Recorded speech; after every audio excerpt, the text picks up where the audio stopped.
a lot of people loved our conversation last week about the what's going on in Hollywood. Oh yeah. Yeah, and I still stand by what I say. I feel like, you know, it's going to end up being 2 streaming services at the end of the day, and it'll be Disney and Netflix. They'll be the last one standing. Disney will acquire Hulu, even though I think Hulu already own it. Yeah, but it's something I think they still gotta buy it or something. It's something I don't fucking know. Because they were talking about selling it off, but I think Disney will end up just acquiring it, purchasing it, and it'll all be one thing. And I think everything else will fade. I don't think Amazon will do original programming. I don't think Apple will do original programming. And I still think that we're gonna go back to a world where it'll be appointment television again, even though like HBO will put a show on Sunday at 10 o'clock, and then Monday at a certain time, it will hit the app or the streaming platform or whatever the fuck it is. You know what I mean? And I think that way you keep both audiences, you know what I mean? Because there's some people who sadly ain't fucking with streaming services yet. They still got regular cable television, you know? So now you got both audiences, and like your point you was making last week, people still want convenience. Yep. So if I miss that show on Friday or Sunday night at 10, I'll just watch it the next day, you know? I mean, you could just watch it later that night. What's up? I don't know if you made that point on here or on your Instagram about like if the streamers release their numbers, then they're going to lose money and then they pay. Oh, we talked about that last week. Yeah. So I heard from a few of the performers, they're like, they want them to release the numbers. It'll never happen. Because then the studios will go back to regular TV because that's where they'll make the bulk of their money. Studios if are going. Netflix can't pay for them to make good shows, then they're going to just start going back to TV. And but nobody's watching. Go. No, I'm gonna say studios are going to go back to regular TV just because it makes more sense for them because they've already failed in the streaming world. Yes, also, but the issue isn't just the content, right? Like some people are like, yeah, it's because all their shows suck. And it's like, well, there's been a lot of shitty shows that have been on TV for years that people watched. The issue is, and why that won't work if it goes back to regular TV, is that there's not as many viewing hours on TV anymore. TV is competing with this. It's competing with Instagram, TikTok, and YouTube. I go every night, I turn on Netflix or I turn on Disney Plus or I turn on one of the HBO, and I scroll for a little bit. I can't find something. I don't want to commit to a show or a movie that I don't really know about. And I go, you know what? I'm gonna have so much fun scrolling this for 15 minutes and then passing out. So they're losing so many hours. Like think about it, how many hours you spend on your phone a day. If you actually look, you could 6 hours, 8 hours, whatever. All those hours on your phone are hours away from TV. So they're losing man hours to the phone. So what they need to do is either create content that exists on the places where people are, right?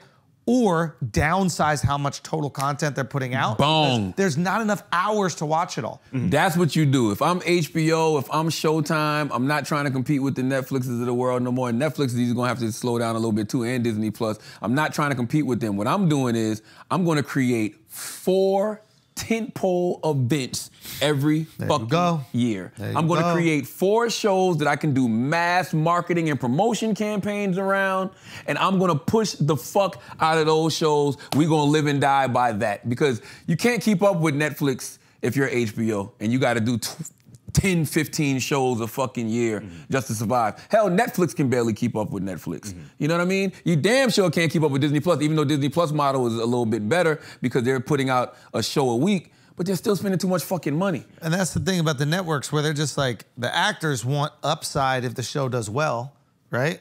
But they're not asking to take any downside if the show doesn't do well. So the networks are going, we're spending hundreds of millions of dollars. 9 out of 10 of these shows don't get any views and lose money. 1 out of the 10 wins. We need to recoup as much as we can off of that 1 out of 10 to pay for the other shows that don't make anything. Simple. But the actors are going, well, if my show hits, I want to get paid on that upside. And they're like, that upside is what allowed us to make 10. Now, what I would say is, 1, actors, I want you to get all the fucking money you can, so argue for your money, that's fine. But what the execs might need to do, and I understand the execs, the actors going, these execs are making $50 million. Why the fuck are they making so much? I agree with the actors on that. If you scoring 1 out of 10, if you shooting 1 out of 10 from the field, you don't need to be making $50 million a year. Unless I'm Bob Iger.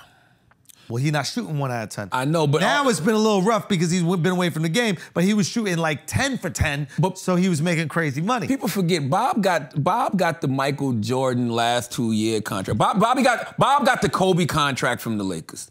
I'm Bob Iger. Before I retired, I was the guy. You know what I mean? I only came back because y'all were fumbling. Y'all fucking were fumbling. I was on my fucking yacht with my kids. I done did it. You know what I mean? Y'all don't have to pay me to come out of fucking retirement. I don't want to be here. I don't want to fucking be here. I don't want to be here. Yes. So Bob Iger, I understand why Bob Iger got the shitload of money he got. His track record speaks for itself. 100%. And I guess what I'm saying is, the actors can feel rightfully frustrated that they're the execs that are making all this money when they don't feel like they're getting paid. But know what you should criticize. You shouldn't criticize them for you not getting dividends on your show or residuals on your shows that suck and no one watches. You should criticize them on shooting such a bad percentage from the field. Think about it. If they greenlight better shows, which is their job, right, is to make good decisions on the greenlighting, those shows will theoretically be more successful. The more successful shows there are, the more money is generated, the more leverage you have to get residuals. When they're losing money and no money is being generated, they have no leverage for residuals because there's none to pay you. Yeah, man, I was looking at this shows are going to streamers, even the ones that pop, they're still not getting residuals on it. Yeah, but the problem with this... But that's what I just explained is, what the networks are saying is 1 out of 10 pops. 9 out of 10 lose tens of millions of dollars. Yeah. Where do you think the money from that profitable show is going? No, I get that for a TV network, but I'm talking about for the streamers. I'm talking about streamers. That's what I'm talking about, the 1 out of 10.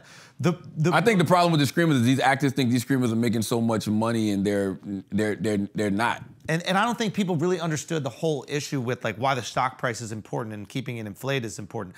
Because you can essentially get loans against your stock price, right? And use that money to create the content. But if your stock price drops, the loan itself becomes very insecure. You're getting a loan of, let's just do round numbers, $1 million, right? Based on a couple $1 million worth of stock. But if that couple $1 million worth of stock drops 50%, now that bank is like, oh shit, that's right. That loan isn't worth much now. Wall Street will shit itself if they saw that people weren't really watching all these motherfucking shows. Like I said last week, a lot of these streamers are focused on the stock. They were focused on what the stock price was, as opposed to what the actual profits they were bringing in were. People keep bringing like, no, the stock price is based on how much money and how many subscribers are coming in. No, stock is predictive. The whole market is what is going to happen. You put your money in there because you're like, Apple is going to grow this, right? So we're predicting that Netflix will be the behemoth that has become. We're predicting that Apple might take it out, whatever. It is predictive, the stock market. So it's not based on what's coming in now. And if we see that nobody's watching any of the streamers, our prediction changes. What is going to happen when we realize that nobody likes it and they might stop subscribing, we're gonna go, ooh, I need to get my money out of there before everybody knows that this is a little bit of a fugazi, it's a little bit of a Ponzi scheme. Then they take their money out, stock price falls, no more lending to make shows, no more shows get put out. And just hypothetical on that, if that were to happen, then wouldn't a lot of streamers go belly up and then that's what's happening. Those studios have to now make the shows for the networks. That's what's going to happen. Well, what networks? What like networks? On TV networks. Because that'll be the only place. HBO, the premium cable networks. Like I think you just got to. All you got to do is simply look at everybody who jumped into streaming. Well, just hold on 1 second. Let's just address that real quick. You feel like if it doesn't work for streaming, you're going, oh, there's these networks that are just existing there and they need the content and then everything will be fine. If nobody's watching it in the most convenient way to watch it, which is streaming, even less people are watching on the networks. It's not like, oh, once it goes back on the networks, people are gonna watch it. The only reason— That's why you do both. No, but what I'm saying is the only reason things are streaming is because they hoped that's where the eyeballs would be. But that's why you do That's their whole both. gamble. But you got to meet people where they are. But they're not watching cable. That's why. That's not necessarily true, because Yellowstone did very well on the Paramount Plus network, and so they would. That's streaming. No. They got a linear channel too. So Yellowstone would do well on the Paramount Plus network, but then it would do just as well or even better on the streamers. So why not have both audiences? Maybe that's because Yellowstone skews a little older. So some of those people still have cable. Because people don't want to pay for cable and pay for streaming. And eventually those old people or the people that are doing it are going to stop. Yeah, and some things are like events, right? Like Euphoria. Motherfuckers was watching that shit every That's Sunday. streaming. That drag, no, but people would watch on 10 o'clock when it would come on HBO. But a lot of and we tweet about it. A lot of people would watch it through Max or HBO Max or whatever they're doing. Absolutely, but that's what I'm saying. Why not do both? Like that Dragon show. I never even used to watch that shit. The Game of Thrones. But that shit used to be trending all the time whenever it would come on HBO. Because if you have something streaming, you don't need both. It exists streaming whenever you want it and at 10 o'clock when it comes out. So there's no reason to have a less convenient form. It's like saying— But everybody haven't cut their cable cord yet, though. I still got cable. I'm aware. Yeah. And don't get me wrong, I have YouTube TV, which has the ability to watch cable for sports, etc. I'm just saying, what Alex's scenario that was pitched to me was if it doesn't work on streaming, then things will go back to cable. The only reason things wouldn't work on streaming is because not enough people are watching. The reason why it moved off of cable is because even less people were watching. Well, not enough people are watching on the streaming services, though. So only right two. now, Hulu and Disney Plus. So everybody else is suffering. That's why HBO Max done changed 6 times. HBO Max done changed their streaming app 5 times in the last 2 years. And we can't like talk in absolutes. People are still watching TV, people are still streaming. Absolutely. That's why I said do if you both. Take away one completely, then that's where the mistake lies. There's going to be some migration back to the other. By the way, you say migration back like people have left. Cable hasn't gone anywhere. That's what I'm saying. So like, I'm saying, we still watch shit on cable now. If Netflix goes belly up, Netflix ain't going nowhere. It's not going. No, Netflix ain't going. I mean, if they put out their numbers and then their stock price tanks. No, Netflix is the only one that's in the black. Netflix and Hulu are the only ones that's in the black. Because they don't release their numbers. If they release their numbers. No, nobody releases their numbers. No, I'm saying if they release their numbers and the stockholders say, oh shit, y'all really not doing well, they pull all their money out, Netflix goes belly up overnight. I don't know if that's the case. I think people are watching Netflix. I don't know if it goes belly up, right? Because I don't understand their books, and I don't know if they are profitable, if they're making more money than they're spending, which is definition of being in the black, right?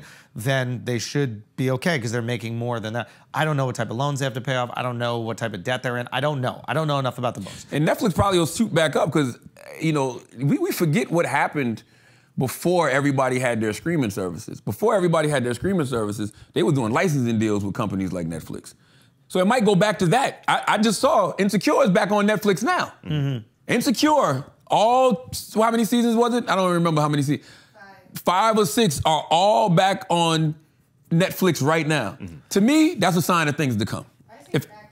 It never was on Netflix. It was on HBO. It should be on HBO Max. Yeah. I guess what I'm trying to say is the issue is not where it's playing. It's clearly more convenient and people gravitate towards convenience. Like, for example, how many yellow taxis have you taken lately? Yeah, none. None, right? Because they're fucking disgusting. It's the same. How many times you gonna get in one of these shit and see sperm on the back seat? You know what I mean? Fucking needles. Yeah. You know what I mean? Why would you get in a fucking yellow Last cab? time you've been a yellow tag, they not like that, bro. So, probably not now because they didn't clean their shit up because they're Uber and Lyft. But now, if you're right, if we get rid of Uber, right? Yeah, people will be forced to do more, to ride more yellow taxis. But the reality is that more people are doing Uber than do yellow taxis when both exist, right? Also, and if we get rid of Uber, those people won't go back to yellow taxis. Those people will go to the competitor, which is Lyft. One fundamental difference. It's just more convenient. That will happen with streaming. Just real quick, that will happen with streaming as well. The biggest issue of all time, I think right now, is the numbers are low, not because it's streaming, not because it's cable, it's because TikTok, Instagram Reels, YouTube Shorts are dominating the hours spent watching things and more entertaining, frankly, than a lot of shows and more engaging and more addictive. And people would rather do that than watch TV at the end of the day. Until you create a show, until you create a show that those places love. So you want to create a show that those places eat up, that those places take clips from and repost. Amen. So now people want to see that shit in real time because they want to catch the next hot meme or whatever. You are right. The only difference, only pushback I would give on the taxi analogy is that Uber and Lyft just were better than taxis. That's what I'm saying. In every way. But no, the streaming isn't better than cable in every way. It is better in terms of convenience, and the convenience allows the shows to be worse and you still be satisfied. So in other words, an 8 out of 10 show that I can binge and watch whenever I want, I will watch. That pisses me off more, to be honest. What does that mean? If I spend 8 hours watching some mid, it's one thing. If you give me some mid over 8 weeks, it's only an hour out of my week. So I'll drop off by week 3. It happened to me before. I was watching Walking Dead, and like it was season 3 or 4 or 5, and it was like 3 mid episodes in a row, and I was like, I ain't building my life around this shit. I gotta like not do a show or not go out to dinner. It's too inconvenient, and streaming has created the convenience. They've created a situation where they can put a show that's still good, but maybe not as a wait every week show on, and you'll binge through it. But one, you go through the shows too fast, so they got to figure that out. Yeah, man. They just need to put higher quantity, and you're not competing with cable. You're competing with fucking TikTok, man. I think what they have to do is, if the studios want to make money, they have to make shows where the eyeballs are, and they have to make content for social media. I think that's the game. Oh, wow. I think everybody should. Well, even places like Quibi tried that. No. Quibi tried to do the phone thing. No, not that. I'm not saying make, like, what did I do with stand-up? Nobody was watching it on TV, so I was like, I'm gonna put stand-up in a place where I can do it authentically, but also where I think the people are and they're gravitating to. Instagram, YouTube, right? Now that is the industry standard, because that's where the people are for stand-up. You gotta meet people where they are. You gotta meet, and if the people are on TikTok and they're offering 10 minutes or they're doing whatever, you never know. Give them clips. Why not give them 10 minutes of a show? That's what. Like, why not take the Game of Thrones and say, hey, 10-minute preview on TikTok. Watch the full episode on cable. This is what I would do. That's, you know what? Okay, boom. We just figured out. Of course, Brandon just figured out Hollywood per usual. Boom. Right? I want to be where the people are. That's right. Show comes out, right? I take a 10-minute clip. If I don't know, TikTok got 10 minutes, whatever. I think you can do it maybe up to 10. Yeah. Whatever the amount of reels is. I put that preview on Instagram Reel, TikTok, everything else. Boom. Then I say to watch the full episode. Go here. Sunday nights, 10 o'clock, HBO. Then boom, streaming services the next day. Come on, man. Can I tell you why I know that this will work? I have watched, because one, we're brilliant idiots, but two, they do this thing on TikTok where people play scenes from movies, and they'll do part 1, part 2, part 3. And sometimes there's movies I've never fucking seen, okay?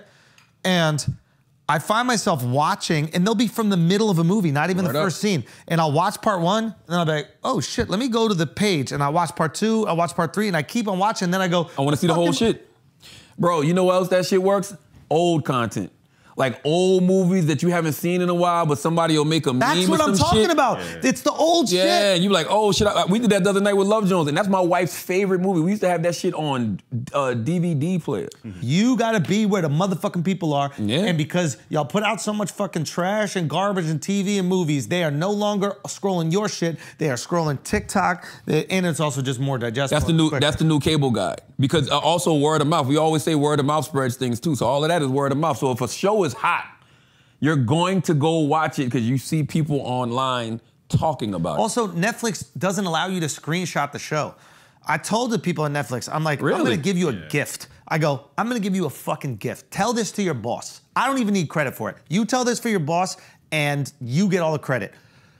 Let your shows be screenshotable. Memes drive culture. You can't record your show because they're worried people are gonna put it out wherever. Let them put it out. Let it be culture. You know how many people went to go watch that Drake freestyle because of that one little combination? Oh, exactly. They want to know what the fuck this means. What does this mean? We're talking about right now. That's right. Combination. Combination. The only thing, I don't know if that's what Hollywood needs, a combination. If you let it do a screenshot and then they can do a full screen record, and then once you do that, then there's just going to be a whole bunch of free websites that and put it out. Flagging fucking people, Netflix, and stop flagging fucking people when we record content and post it on Instagram. You should be happy we reposting your fucking shows.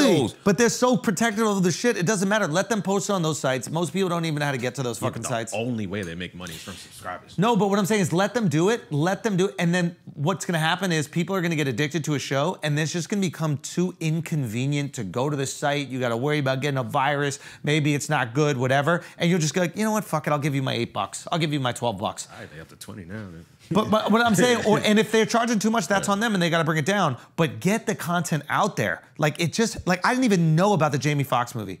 Have your shit screenshotable. Have somebody re-record the whole thing and throw it up on YouTube, and then you take it down in a day. Have there be culture built around the show. Like to that point, They Clone Tyrone definitely #1 trending on Netflix this weekend. And I had no clue. Because of the internet. And I had no clue. Guaranteed because of the internet. Between the whole Jamie Foxx stuff and then everybody watching it and then reposting, guaranteed because of the Jamie Foxx stuff. Same thing happened with a movie like Get Out. Everybody wanted to run to go see Get Out because you wanted to know what the references were. When everybody started posting teacups and shit or the camera flashes, you got to do that. Also, if you have something on social media that you think is really brilliant, it's funny, it's interesting, you can send it to your boy, right? How often you sent a Netflix show to your boy? How often you sent an HBO show to your boy? How often you sent a Hulu show to your boy by just one press of a button? Never. Yeah, you can't. I mean, you might can tell them about it. Yo, you should be watching fucking such and such. Yeah, and now is telling somebody to watch something is different than, yo, go to minute 3 on this right now. That's what we just did with the Drake combination. Yeah, combination. It's like you have to adapt to the way things are being consumed, and they're not doing it, and the stock price is high, so there's no real issue. But it's crazy gotta change, bro. It's crazy how streamers are making the same mistake that TV made. Remember when linear television didn't want to post on YouTube? They didn't want to put clips on MTV YouTube. killed itself on that one reason. Absolutely. They went to war with YouTube, and they were like, we won't put any of our stuff. Do you know how much Guy Code would have crushed oh my God. on YouTube? It's probably best that it wasn't on. You might be right. When you think about about how many think about what we were doing and what we said. You think about how many episodes they don't air anymore. That's facts, bro. When you think about how they try to bury a show, think about how they try to bury a show like Guy Code with everybody who came from Guy Code is thriving. You, me, Duval, Pete Davidson, Aquafina, Nicole Byer. Like, Jesus Christ, Carly, Chris DiStefano. Chrissy, like, Akash. Bro, it's Dan Soder. There's so many people came from that show, bro. They don't want us to see that shit. When I started realizing that they were editing stuff from episodes of Guy Code and just not showing them, I buried that part of my life. It was over, right? I didn't know what the fuck was going on. I'm like, what the fuck? You know what I did when they asked me to come to that reunion? Oh, you didn't do it? You remember? I forgot. Remember what they said to you? I remember, but I don't remember. I don't know. This is what you said to me. They were like, we asked everybody, and everybody said yes. No, 2 people said no. Oh, 2 people said no. Who was it? You and Nicole. Yeah. But I did that more for Ling. Ling wasn't involved. Oh, Ling wasn't involved? And Ling brought me in, so I was like, why are you going to cut this man out of his show? Yeah. I didn't even think about it. Yeah. Maybe I did know that. Anyway, doesn't matter. Ryan Ling, shout out to Ryan Ling and Paul Darren Ritchie, our fucking guys, man. Gang, yeah. for life. Let's pay some bills, man.